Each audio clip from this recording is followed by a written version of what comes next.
Well, as to what this might all mean over a period of time, it means obviously more crowded future. The territory of the United States is probably not going to expand at all. If you dump another 100 million people into it, it's going to make things a lot tighter from many standpoints. I'm concerned in particular about the political implications. A U.S. senator from California now has 35 million constituents. If you're one of those constituents, what are the chances that you can reasonably affect the situation? Not voting is a pretty reasonable assumption. Why bother? It's not commonly known, but when the Bill of Rights was first proposed, there were not 10 elements, but 12. 2 of them didn't pass. One of the ones that didn't pass determined the size of congressional districts. And the size they ultimately settled on is 50,000 persons per congressman. We're now about 12 or 13 times as big as that. We have about 680, 700,000. So what is the effect of that on the democratic process? What are the chances that the individual can make himself or herself heard? You might just better forget about it and go to the mall. That would be certainly one consequence. But as things become more and more crowded, the national parks are going to feel more pressure. We're going to trample them to death. On the eastern, most of the people around the world now are settling on coastal areas.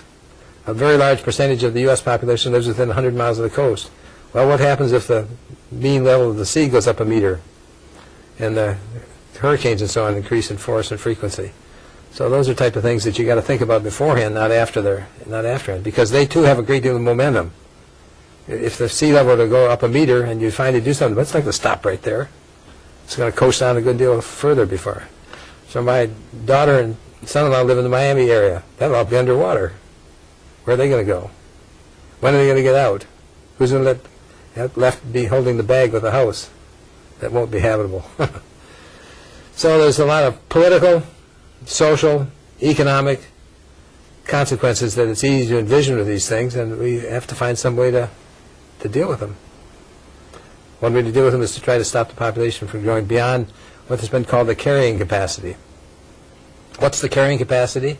It's basically the largest number of people that you can support on a permanent basis without running down the resource base. Well, certain of our resources are partially renewable, but other resources like oil, they're not renewable. You get one shot at using it. That's it, at the end of it. And if you want to look beyond carrying capacity, there's another concept called the optimum population. A carrying capacity might all live entirely vegetarian diets and not have a car and put on a set of long underwear in the wintertime rather than turning up the thermostat and learn how to deal with the swelter of summertime without air conditioning.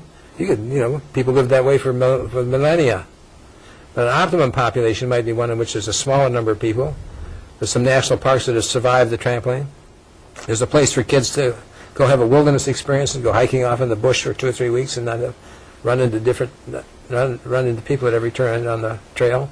These are things that would be a higher quality life. We'd have better quality schools. We'd still have museums. We'd be able to run an experimental system and do types of treatment for medical care because we had the surplus in the system to do it. But if we're living right up to the very limit, many of those things are going to go by the board.